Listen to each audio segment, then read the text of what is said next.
Shalom, salam damai sejahtera. 1, 2, 3, Shalom. Iya, puji Tuhan. Ada Kabid Teologi dari BPD GBD Jakarta, Bapak Pendeta Bun Mintat. Shalom, Pak. Shalom semua. Ya, tetap sehat dan semakin sehat sepertinya. Sehat. Iya, segar bugar. Dan bersama Bapak Pendeta Sabto Edi, selain sebagai wakil 1 BPD GBD Jakarta, beliau juga Gembala Sidang GBI Pejaten Upper Room. Iya, kalau dulu Pejaten Village ya. Iya.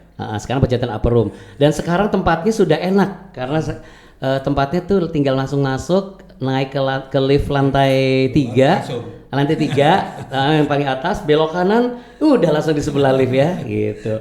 Nah, salam jumpa di Ngeteh Ngobrol Teologi. Ya. Dan hari ini pembahasan yang sebenarnya sangat practically dan juga praktis untuk setiap para hamba Tuhan dan juga gembala-gembala khususnya yang ada di bawah naungan BPD GBD Jakarta. Tapi tentunya program ini sudah banyak memberkati para hamba Tuhan, baik tidak hanya di Gereja Bethel Indonesia tapi juga rekan hamba Tuhan yang lainnya ya.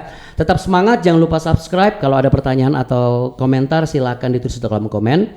Dan hari ini kita akan bahas mengenai salah satu murid yang paling dekat dengan Tuhan Yesus dan yang paling dipercaya oleh Tuhan Yesus, dan saking dipercayanya dia diperbolehkan dan diizinkan untuk mengelola keuangan atau bendahara. Ya, kita sudah tahu siapa, karena dia juga pada akhirnya yang mengkhianati Tuhan Yesus ya. Sebuah akhir yang tentunya tragis. Nah, kita akan bahas secara mendalam ya, juga aplikatif supaya kita bisa mendapatkan esensinya gitu. Kalau dari sisi Pak Bun Mintat, apa yang Pak Bun Mintat pandang ketika Tuhan Yesus itu kok memilih Yudas, padahal saya yakin Tuhan pasti tahu ya bahwa ini orang yang akan mengkhianati dia, tapi justru dia malah dikasih kepercayaan lagi untuk mengelola keuangan. Kalau dari perspektif Pak Bun apa ini? Jadi kalau Tuhan memilih Yudas itu bukan melihat masa depannya akan terjadi. Sebab Tuhan menilai kita bukan apa yang akan terjadi nanti. Okay. Tapi yang sekarang ini gitu. Yang sekarang ini artinya yang ya, kondisi waktu dipilih dia kan dia nggak oke aja. Iya. Iya kan? Iya. Kan Tuhan nggak mungkin salah pilih. Walaupun nanti ada masalah kehendak bebas dan kedekatan dan seterusnya kan berpengaruh.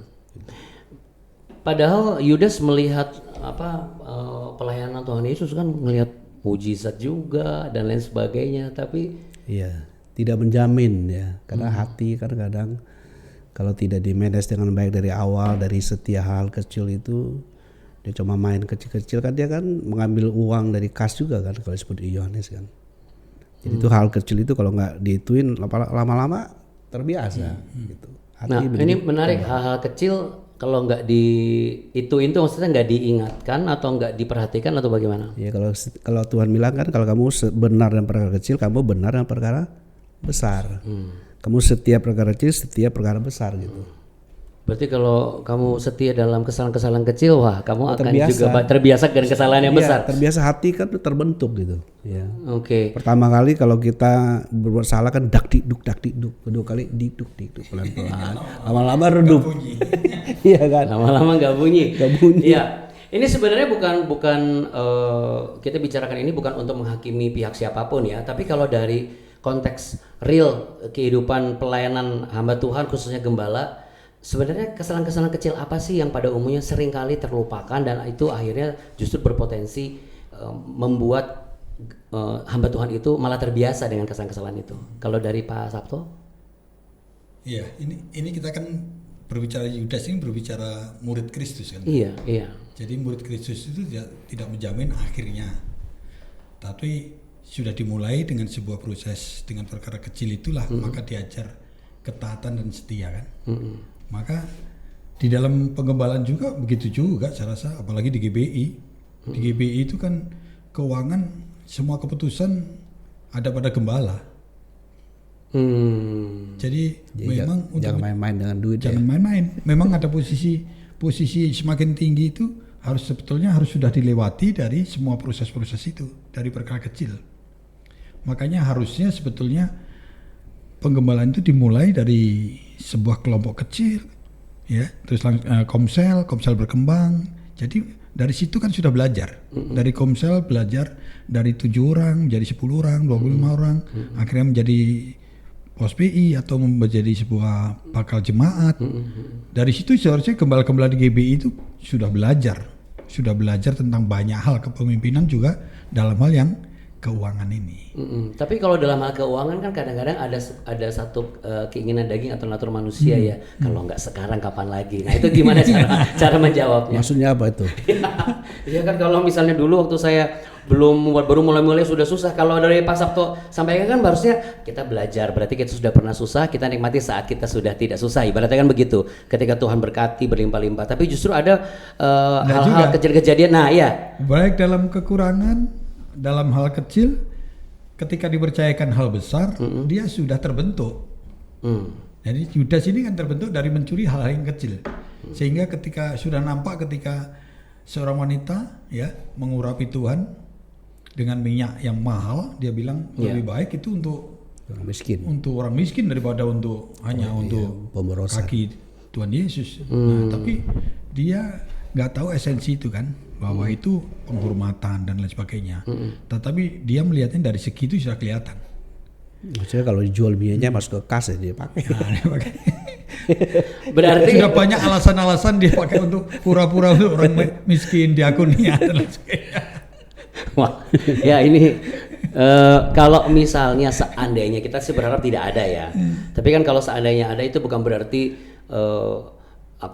yang dikerjakan oleh Gereja Betel Indonesia itu keliru, walaupun ada beberapa orang harusnya nggak begitu gitu ya. Tapi saya percaya kenapa kebijakan itu boleh ada, karena kita sedang dididik untuk menjadi hamba Tuhan yang boleh dipercaya oleh Tuhan. Ya. Nah, tapi kan penyakit manusia nih mungkin ada seperti Yudas juga, karena akar kejahatan tuh karena cinta uang. Apakah kejatuhan Yudas itu gara-gara cinta uang atau ada hal yang lain kalau dari sisi teologisnya Pak Bun Mintat? Ya pasti ada kaitan, karena dia kan lebih mementingkan dirinya kan. Jadi cinta uangnya dan dia tamak kan dia, kepentingan pribadinya.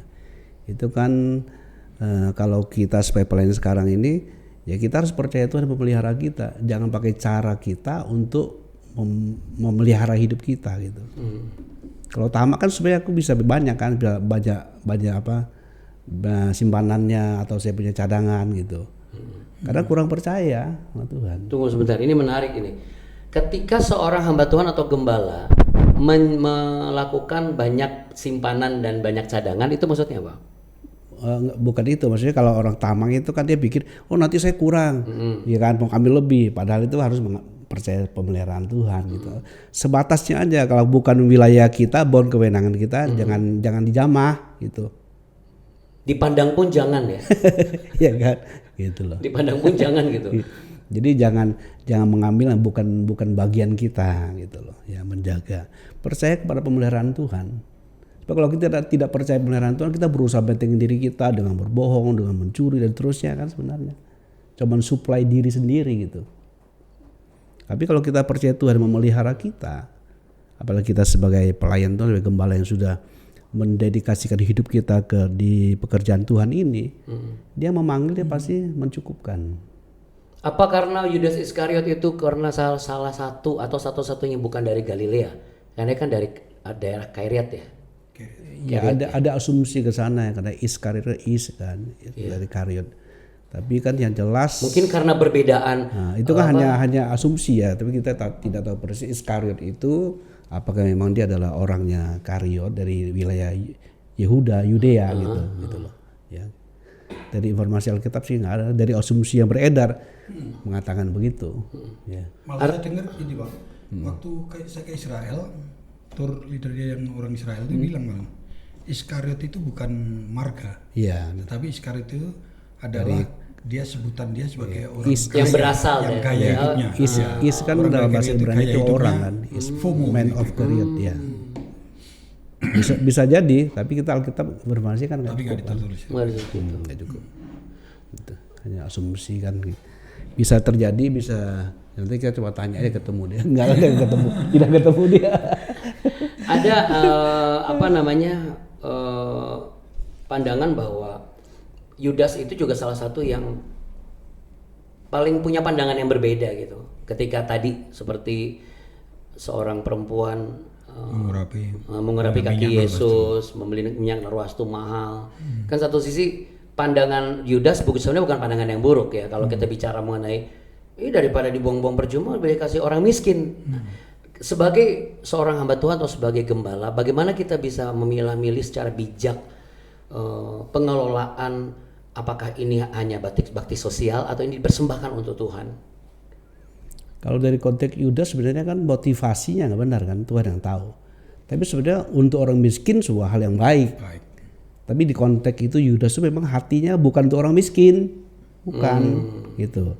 Dia tidak bisa melihat bahwa itu adalah sebuah penghormatan untuk Tuhan gitu. Gitu loh, dengan minyak narwastu yang mahal itu gitu loh. Pak Sabto ada yang mau ditambahkan mungkin? Enggak, memang itu. Cuman nanti itu sebetulnya tanpa disadari ketika dari hal kecil itu sudah melakukan yang tidak baik. Ya kan, dia sudah suka mencuri kan, dikatakan dalam Alkitab. Itu menjadi pintu peluang untuk nanti suatu hari iblis itu tinggal mengeksekusi menjadi perbuatan yang lebih besar. Yang pertanyaannya menarik adalah Tuhan tegur dia nggak kira-kira?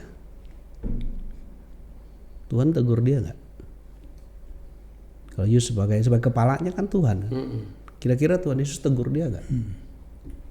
Tegur. Murid-murid tahu dari mana dia paling nggak Yesus mengatakan dia suka ambil kas itu kan? Tahu dari mana? Itu pasti Tuhan bisa negur dia. Pasti ada pelaporan pertanggungjawaban itu kan. Ini kok masuk sekian kok tinggal sekian, padahal kita nggak pakai duitnya gitu. Gitu loh. Apa memang terkadang begitu cara Tuhan untuk kalau kita ngomong ke free will, bahwa menghargai free will yang sudah diberikan kepada manusia, sehingga bukan pembiaran tetapi Tuhan juga pengen tahu sejauh mana kita bisa mengelola free will-nya kita itu gitu. Bukan? Saya pikir Tuhan juga pasti mau Yudasnya berubah. Pasti. Walaupun Alkitab tidak mencatat mendetilkan bagaimana Tuhan menegur dia kan. Yeah. Tuhan pasti berikan kesempatan untuk berubah. Yeah. Pasti gitu. Pasti. Karena itu kan akhirnya menjadi rahasia umum kan bahwa dia mengambil kas kan. Paling enggak ada di antara murid yang tahu gitu. Bahwa dia ambil kas itu. Nah, kalau seandainya itu terjadi di dalam pelayanan, sikap yang terbaik itu bagaimana? Lapor ke satu orang yang levelnya lebih tinggi secara otoritas dalam organisasi, atau mendoakan orang ini supaya Tuhan jamah hatinya dan dia bertobat? Ya, kalau seandainya itu terjadi harus dipanggil lah, diselesaikan. Nggak cukup hanya doa aja kan.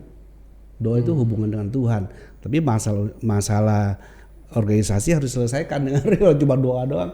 Dan juga berkonsekuensi. Diampuni, tapi konsekuensi kan nggak boleh di bendahara kalau sudah ambil duit. Iya. Biasa kan mestinya kalau dalam organisasi biasa kita mesti seperti Alkitab katakan dipanggil 4 mata kan, dipanggil secara pribadi dulu, baru kalau masih terus melakukan maka ada saksi murid-murid yang lain, ya, murid lain sebagai saksi, dan nanti terakhir pasti akan dengan skala yang lebih luas lagi, bahkan jemaat pun bisa mengetahui itu hal itu gitu loh. Tapi kalau sekarang kayaknya kan harus keuangan tidak boleh tanda tangan satu orang. Ya kan? Kalau zaman dulu mungkin kasih kan uang cash kan. Pegang sendiri kan bisa habis sendiri. Tapi kalau sekarang mungkin agak sulit kan.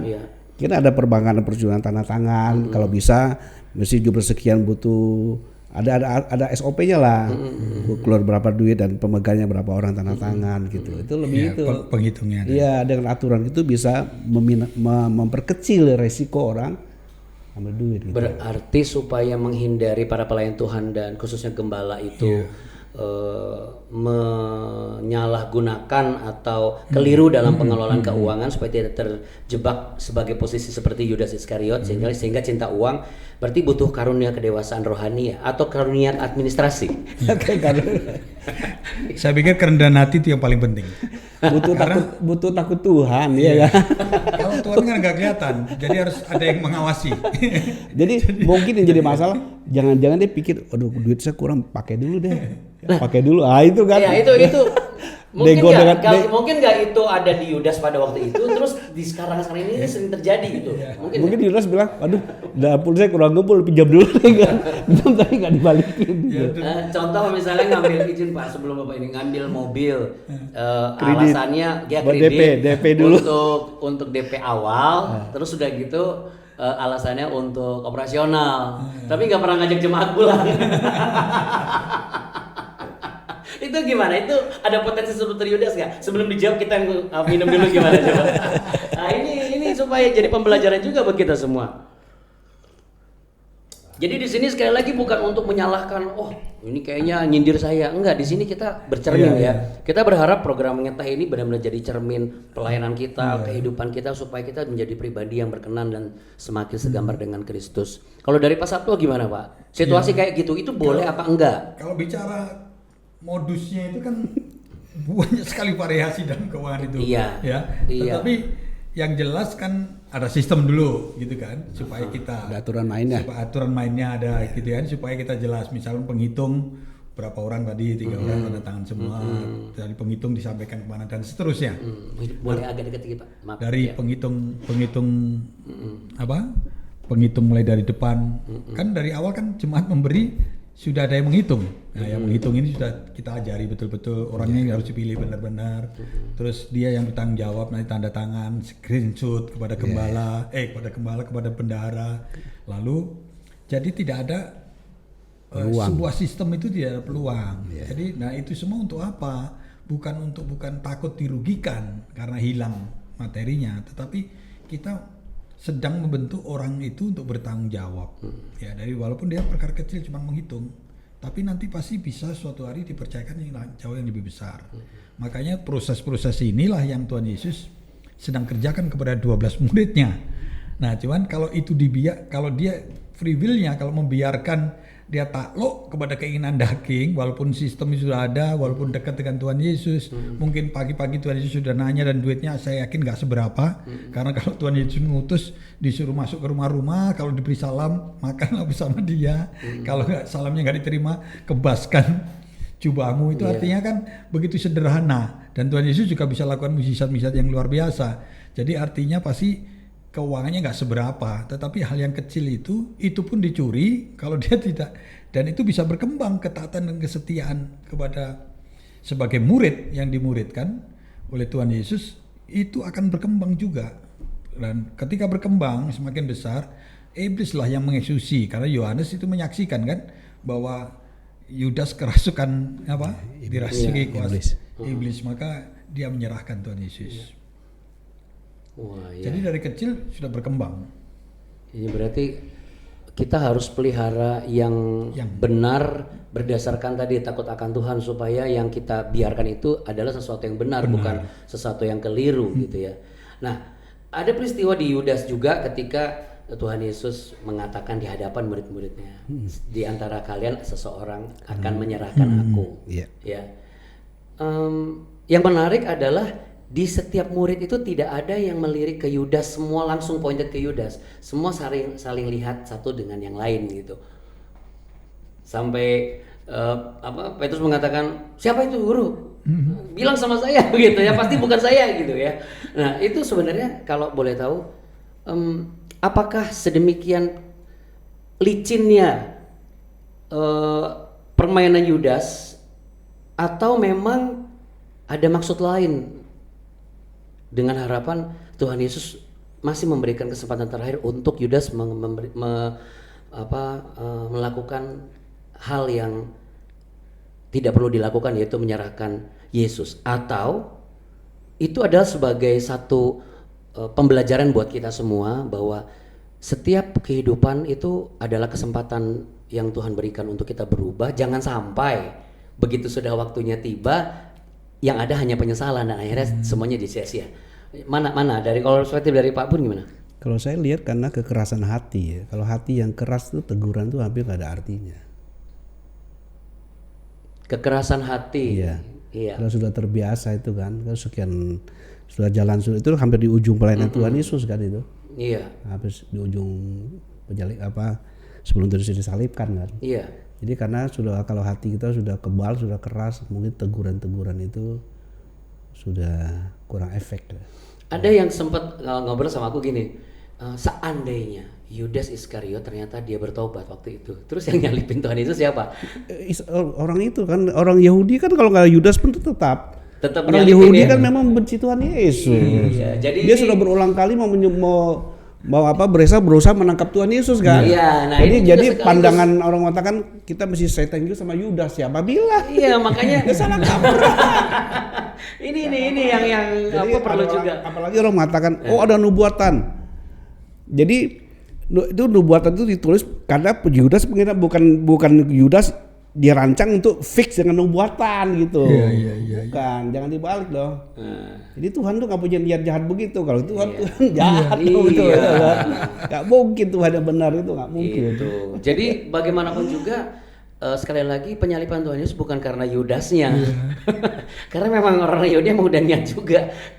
Terlepas Yudas pada saat itu bertobat pun tetap mereka akan tetap menyalibkan Yesus pada waktu itu. Ya dari Yesus sudah akan menyerahkan berulang diri. kali mereka menangkap Tuhan Yesus kan, bukan karena Yudas yang komplotan dengan para imam gitu. Kalau belum waktunya kan malah nggak bisa juga. Iya betul, kan Tuhan berkuasa menyerahkan nyawanya, berkuasa ambil kembali. Betul. Kalau tadi kekerasan hati itu hal yang sangat sering kali saya dengar juga tuh. Kalau misalnya, wah emang orangnya keras. Orangnya keras sama keras hati sama nggak Pak? Kalau menurut Pak Sabto, sebagai seorang gembala, Orangnya keras dan keras hati. Katanya kalau keras hati itu kepala batu, kopeh, atau wataknya keras. Itu sebenarnya kalau dalam konteks di lapangan pelayanan hamba Tuhan, seorang gembala, seorang leader, itu sama atau tidak? Terus satu aja. Tapi saya tadi tentang Yudas, pelajaran Yudas ini saya malah nggak konsentrasi dari keras hatinya ya, karena nggak ada yang tersirat dari semua firman ini. Tapi di sini sebetulnya Tuhan Yesus, kalau saya baca Yohanes itu mencatat Tuhan itu sudah beritakan itu semua, bahkan di antara kamu tidak ada yang bersih gitu ya. Yang tidak ini dikatakan di Yohanes 13 ini. Dan ketika setelah Yesus berkata demikian, ia sangat terharu lalu bersaksi, aku berkata kepadamu sesungguhnya seorang di antara kamu akan menyerahkan aku. Jadi di sini Tuhan Yesus mengatakannya dengan sangat terharu. Jadi mereka tidak melihat siapa ini kira-kira ya. Tapi mereka semua fokus itu sebetulnya kepada Tuhan Yesus. Jadi kalau semuanya fokus kepada Tuhan Yesus, saya rasa mereka akan terus ada dalam kendali itu. Cuman saya rasa si Yudas ini hatinya bukan keras, tapi karena sudah tertutup oleh kebiasaan yang dia lakukan, sehingga eksekusi iblis itu begitu mudah, sehingga dia mengeraskan hati, sehingga mencari peluang. Begini, bisa juga anggapan tuh begini, kalau saya menurut saya, ketika Yudas itu bukan berarti sepenuhnya tidak percaya karena dia ikut Tuhan Yesus kan, tapi dia melihat ada peluang untuk dia untung, maka dia datang ke para imam. Ada peluang untuk, makanya dia tawar-tawaran akan dikasih berapa saya kalau menyerahkan. Nah jadi ada peluang itu, maka dia mengeraskan hati. Iblis menguasai dia, jadi dia jadi keras hati itu karena ada keuntungan. Dan keuntungan itu mungkin dia cerdas, karena sudah sering kali dia lakukan bagaimana supaya ketika mengambil uang nggak kelihatan dari mati, maka dia sudah bertambah pintar. Jadi menurut saya gini, bertambah pintarnya itu, kalau saya menyerahkan Tuhan Yesus kan sudah pernah nggak bisa ditangkap. Pada waktu akan ditangkap, Tuhan Yesus tiba-tiba nggak ada di situ gitu ya. Sudah ada firman-Nya seperti demikian. Jadi artinya itu keuntungan. Jadi kalau dia menunjukkan Yesus itu, Yesus yang ini, yang nanti dia akan berikan tanda, maka sebetulnya Yesus pun juga akan bisa melepaskan diri dari itu semua. Menurut dia berpikir pada peluang. saat itu. Tapi dia kan untung duit 30 tanpa diketahui teman-temannya semua.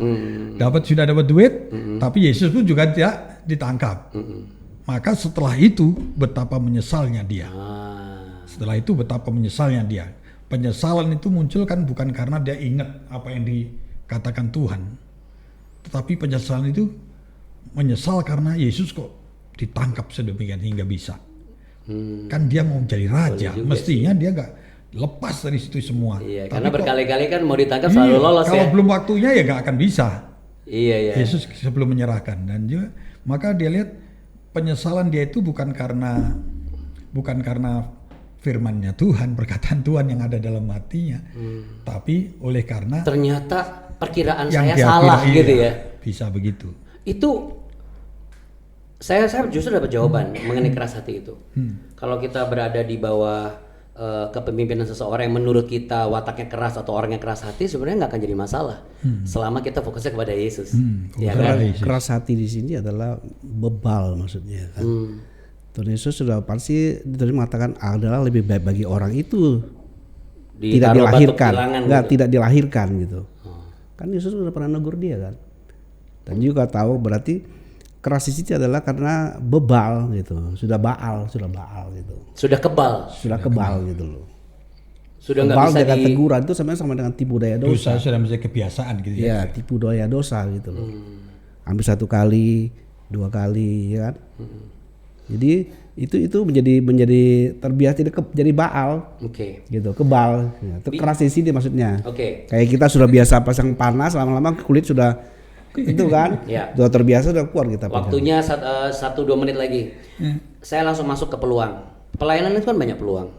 Bagaimana caranya seorang gembala, dari Pak Sabto nanti ditutup sekaligus sama Pak Berminta, agar tidak salah dalam mengambil peluang ketika dia harus membangun gereja, membangun pelayanan yang baru. Padahal peluang itu ternyata tidak seperti yang kita perkirakan. Ujung-ujungnya ternyata adalah sebuah malapetaka. Nah, bagaimana seorang gembala menyikapi ketika ada tawaran, apalagi itu bicara mengenai materi atau uang atau fasilitas? Ya, tentunya kita melihat peluang itu harus sesuai dengan kehendak Tuhan atau tidak ya. Kalau sesuai dengan kehendak Tuhan berarti ya itu memang peluang betul-betul. Memang waktunya dia untuk naik tangga, misalkan. Untuk naik dari satu tangga ke tangga yang lain. Untuk tahu dia itu bahwa itu adalah tangga yang membuat dia naik atau tidak, kan dia harus tahu. Jadi ketika tahu, kapan dia tahu? Adalah ketika dia terus terhubung dengan Tuhan. Sederhananya. Kalau dia terus menjaga kemurnian hati itu dekat dengan Tuhan. Nah, kemurnian hati inilah yang menjadi masalah Yudas. Ya, tidak murni hatinya. Walaupun Yudas setiap hari sama Tuhan Yesus juga menyaksikan mujizat, melayani orang sama-sama. Kehebatan Tuhan. Ya, lapar haus juga bareng-bareng ibaratnya gitu. Tapi tetap saja ternyata hatinya tidak murni. Jadi itu poinnya ya. Kemurnian hati. Hanya yang bersih tangannya dan murni hatinya yang dibawa naik ke Gunung Kudus Tuhan. Gitu. Wow, Pak Berminta langsung closing statement. Ya, tergantung peluang itu apa. Kalau contohnya bangun gereja nih, kita mau bangun gereja baru, kita harus ada tim supaya jangan sampai kita terjebak dalam hutang. Nah, kalau dalam konteks ini ya mesti ada tim yang dirundingkan dan dibawa dalam doa gitu, supaya jangan lebih besar pasak daripada tiang gitu. Nah, tidak terjerumus masalah hutang piutang gitu loh. Atau terjerumus dalam fragmentasi kejahatan yang dilakukan oleh pihak ketiga atau pihak keempat ya Pak ya. Tiba-tiba kita cuma sekedar terima uang loh, ternyata uangnya menghadirkan masalah buat kita. Pesan Pak Berminta supaya para hamba Tuhan di GBI itu jangan sampai menjadi pendeta seperti Yudas Iskariot.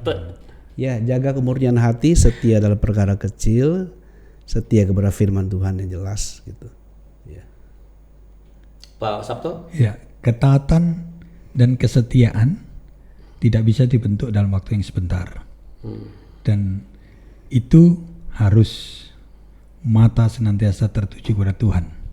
Maka kalau kita senantiasa tertuju kepada Tuhan, maka whatever you do it for the Lord, not for man. Do it with all your heart. Wow.